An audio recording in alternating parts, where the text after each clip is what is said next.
Bonjour à tous et bienvenue dans ce JCN Show numéro 183. Aujourd'hui, on va voir ensemble si ça serait une bonne chose que les équipes pro utilisent uniquement des vélos prototypes, un peu comme en Formule 1. Allez, c'est parti! Il y a quelques semaines, un article est sorti sur le site cyclingnews.com où justement il faisait une parallèle entre les règles applicables à la Formule 1 et leur voiture en monoplace prototype et le vélo avec les vélos identiques entre le commerce et les coureurs pro. Mais est-ce vraiment une bonne chose? Aujourd'hui, on va voir ensemble les points positifs et négatifs que ça pourrait avoir sur nous pratiquants.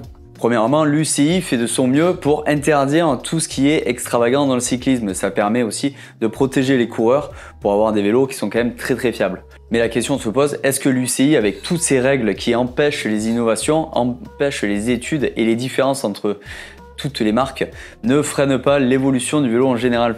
Parce on peut le voir sur l'histoire du vélo, clairement les vélos n'ont pas énormément changé. Et ce qui se passe aussi, c'est que maintenant, de plus en plus de marques de vélos ont quasiment le même cadre. On peut voir sur la photo. Il est compliqué, lorsqu'on met un vélo en tout noir sur un fond blanc, de différencier les marques. Est-ce que le bon design aérodynamique n'a pas été déjà trouvé ou est en cours d'études pour qu'on ait le même sur tous les vélos? C'est ça qui commence à être un peu bizarre.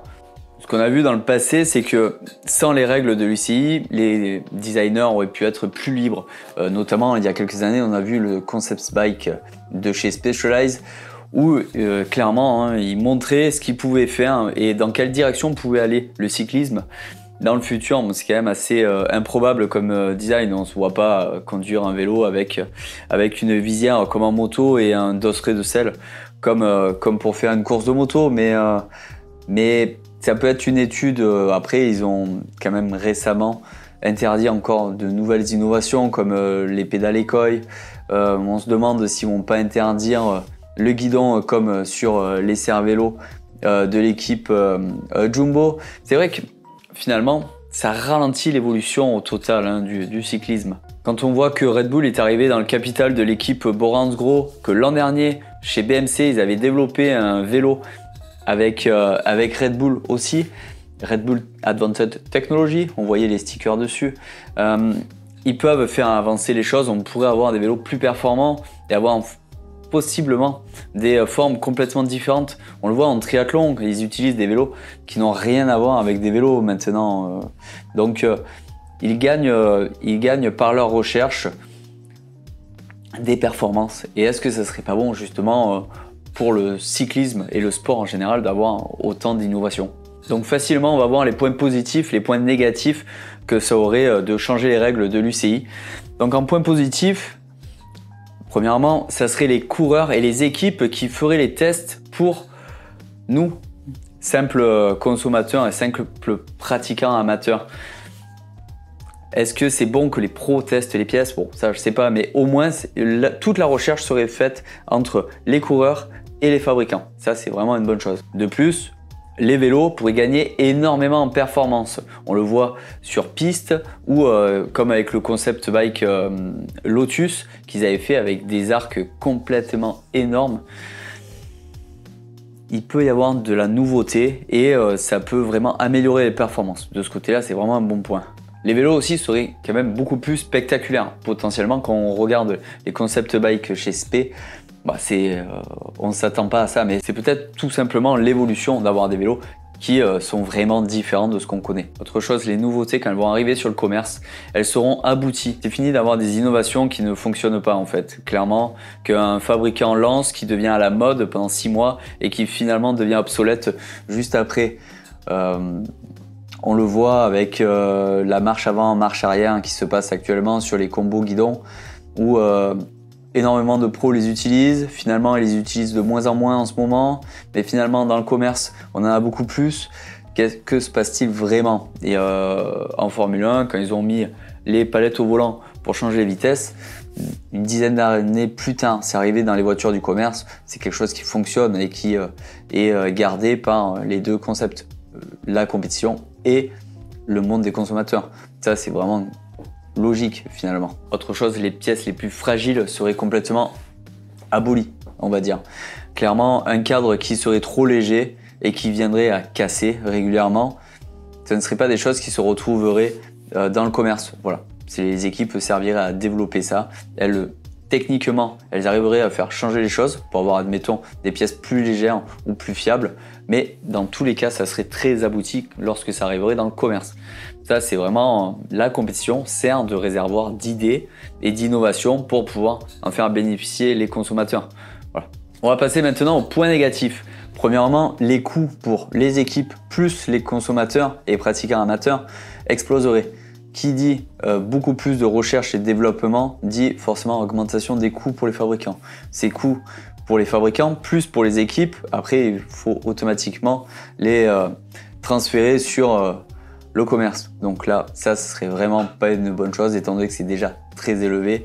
Donc voilà, ça on n'a pas besoin. Autre chose, et ça qui est une force pour le cyclisme en général, nous ne pourrions plus acheter et rouler avec le même vélo que les coureurs.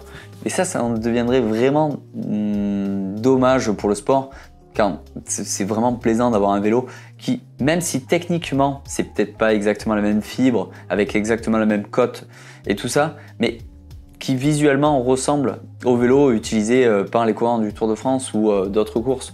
Ça, c'est vraiment quelque chose de très très plaisant et c'est une force qu'on a dans le cyclisme comparé à beaucoup d'autres sports. Donc pour ça, c'est vraiment une mauvaise nouvelle. Nouveau point, le fonctionnement ne va pas dans le bon sens. Parce que si on regarde bien, les fabricants et le marketing nous proposent des produits que les pratiquants et amateurs ne veulent pas forcément au début.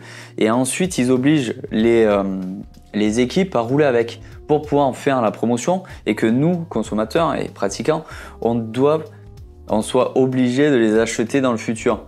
Non, c'est pas dans le bon sens. Ça doit être forcément la compétition qui donne des directions et montre les innovations aux amateurs. Ça ne doit pas être le contraire. Autre point aussi qui serait quand même assez négatif, c'est que finalement, on pourrait se dire que nos vélos vont quand même largement moins vite que ceux des pros. Même si on n'aura jamais les mêmes jambes des pros, on peut se dire qu'on a le matériel à peu près équivalent.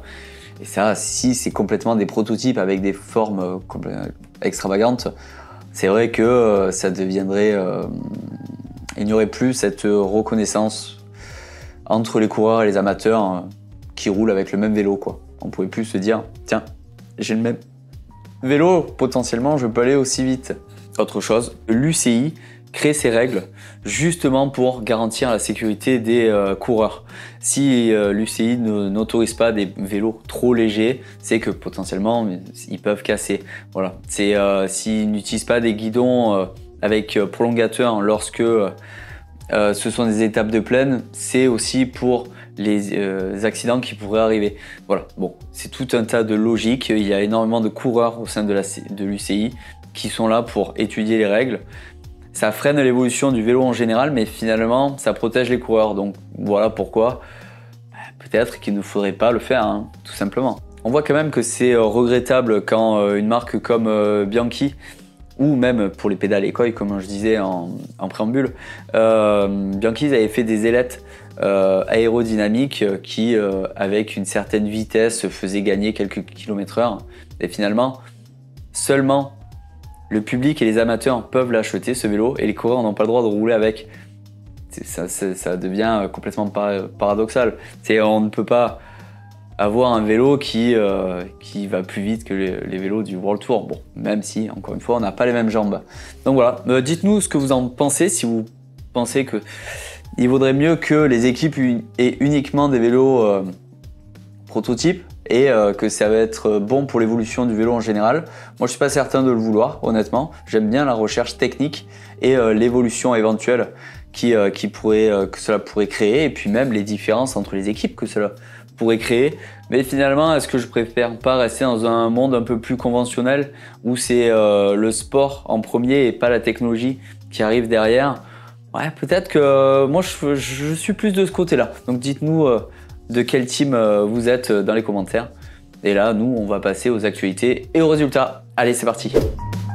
Premièrement, dans les résultats, on a eu la victoire implacable de Mathieu Van Der Poel sur le championnat du monde de cyclocross. Encore une fois, il a survolé la course avec une nouvelle célébration à la clé, à l'arrivée. Chez les femmes, c'était Fem Van Empel qui remporte aussi le maillot tant convoité de champion du monde, avec lequel elle va pouvoir rouler l'an prochain. On a fait qu'une petite sélection de résultats parce qu'en ce moment les courses sont repris, il y a vraiment beaucoup de courses.